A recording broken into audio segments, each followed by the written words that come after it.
Hi, my name's Kim. I'm a licensed and nationally certified Chinese medical provider, and I am also a Daoist practitioner.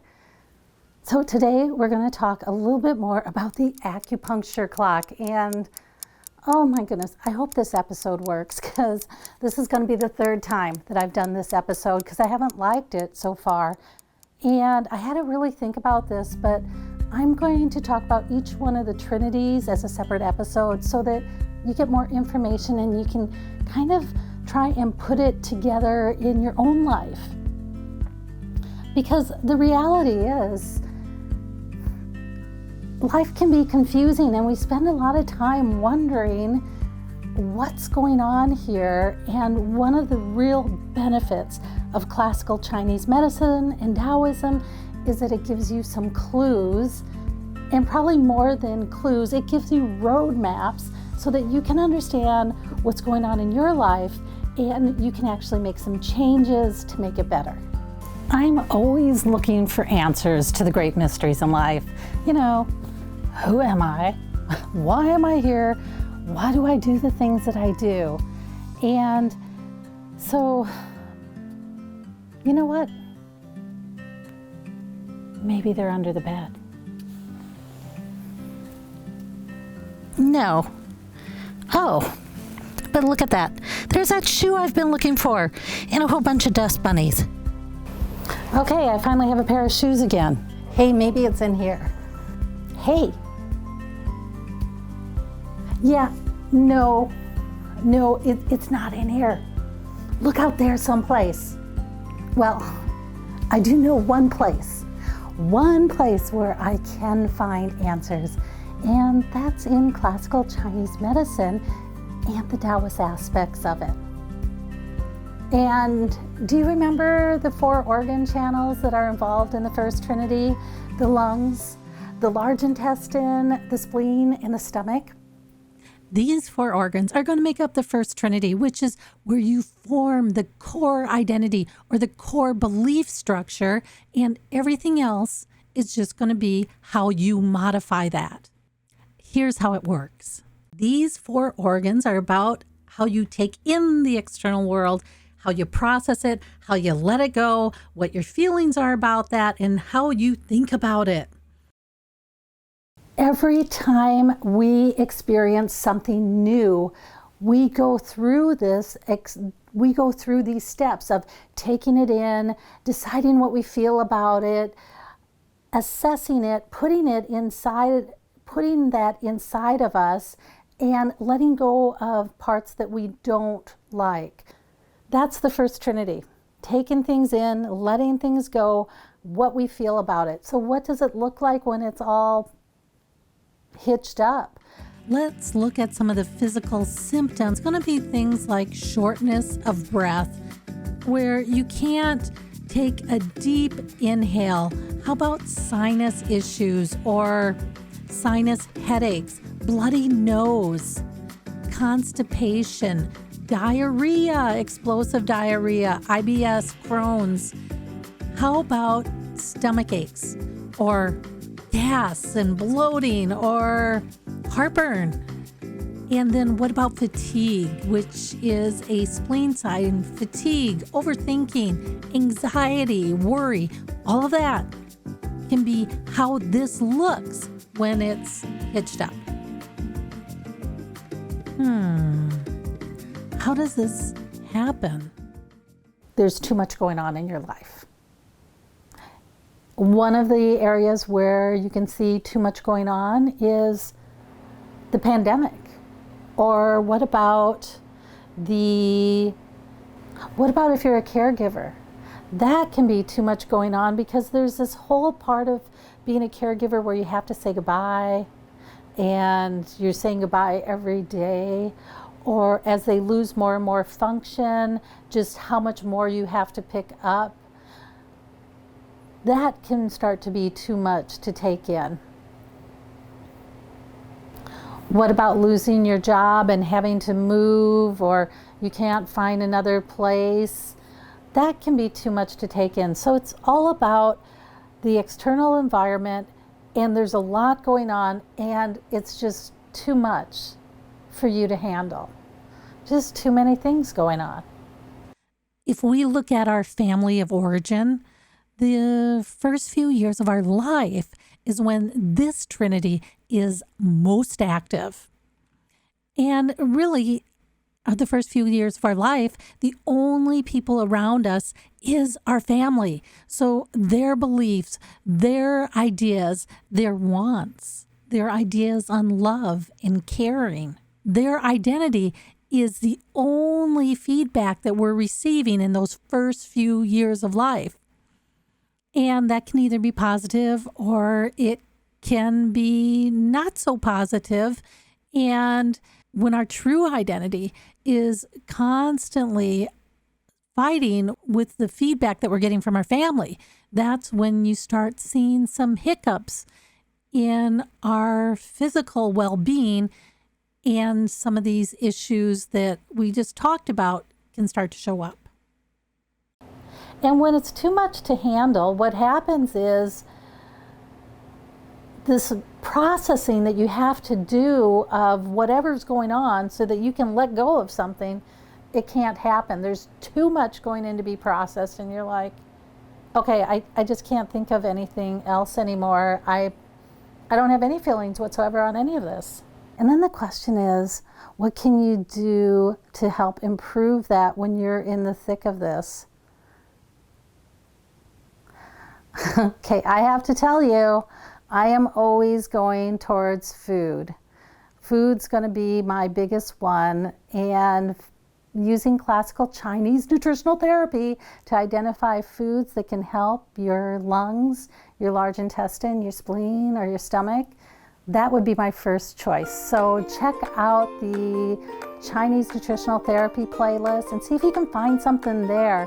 The next thing that I would do is when you look at this, when you look at the First Trinity is about the external world, and you're taking the external world in. You might think that that happened in the last 3 months or something, that all of this happened in the last 3 months or something, but it didn't. These issues that you're reacting to, that you're responding to, they usually happened when you were really young. They usually had their start in your family of origin. And so you can look at that, and you can look at how you're responding to something. And you can usually take that back and look at your family of origin and kind of figure out why that is, why that's happening for you right now, why you're having a hard time taking this stuff in right now or letting it go, or why you're having a hard time with your feelings around it. And you can make some determinations off of that on or if that's valid anymore, because it might not be valid. You can also look ahead.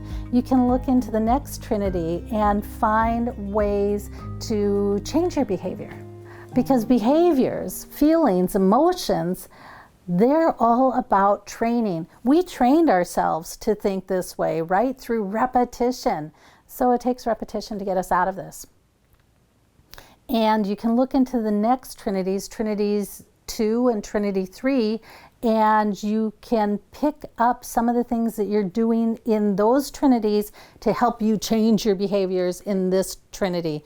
The First Trinity, I think this one's the best one to change. For me, it's easy to see how I can use what I'm supposed to be learning in Trinity 2 and Trinity 3 and use that to kind of change my behaviors and feelings and emotions that I've created in my First Trinity. Trinity 2 is about interacting with other people. And so one of the things that you want to do is look at how you're rationalizing situations, your interactions with people, and you're going to want to look and see if there's something just small that you can change, because every small change is like a drop in water. It's this ripple effect that will change who you are. I always, I was watching The Butterfly Effect, some TV show on the butterfly effect, where there was this thought that just this butterfly flying in front of you will change everything. And I thought that was nonsense. Well, okay, I do I Ching readings. If you've gone out to my website, I do I Ching readings because they're really interesting, and it's about looking at the energetics that's around you at the time, and with those energetics, setting yourself up to best use those energetics. I had a client that has me do I Ching readings for them fairly often, fairly consistently. So I did an I Ching reading for them based off of a house that they were going to purchase. And with the purchase of that house, all these things showed up in their I Ching reading that was really interesting. And the housing market's crazy, so they didn't get that house, and they had to go through a number of other houses. And then they decided they were going to get this other house that was nothing like the first house. And they asked me to do an I Ching reading on that one. And so I did, and sure, we're looking at a time span of 2 months, so there's this difference in time also. Yet, what came up with the second I Ching reading was something totally different. And I was just amazed that the purchase of this one house, the change in energetics from one house to another house, that it could change so much of the readings. And why I say that is because I've done I Ching readings repetitively for people, and they'll stay fairly consistent. One house versus another house completely changed the reading, and I just thought that was amazing. So what I'm saying to you is making a decision to just change one thing. If it's even a butterfly that flies in front of you, that one thing could completely change your world. So I think it's worth it to try it. Okay, so that is the First Trinity. I hope this helps you out just a little bit, gives you some ideas of what to look at. Remember, look into the second and third Trinity. Think about changing things there. This is all about, how you took in the world and how you processed it. And why I say the second and third Trinity, look there, because this is how you processed it. And you made decisions when you interacted with people based on how you saw the world. So in the First Trinity, you've created the world. You've created the world that you're going to see. And you're going to take that sight, and when you interact with people, you're going to see out of those eyes. To understand that and to accept that and to acknowledge that and to say that I don't like what's going on here, I need to change one thing on how I interact with people. To do that will change your whole world. And then maybe after you've got that down and you're doing a good job with that, you can go back and you can say, I want to change this one other thing about how I interact with people. And by doing that, you're going to change your whole world. And I say that about food too. Changing one thing about how you eat changes how you give nutrition to your body.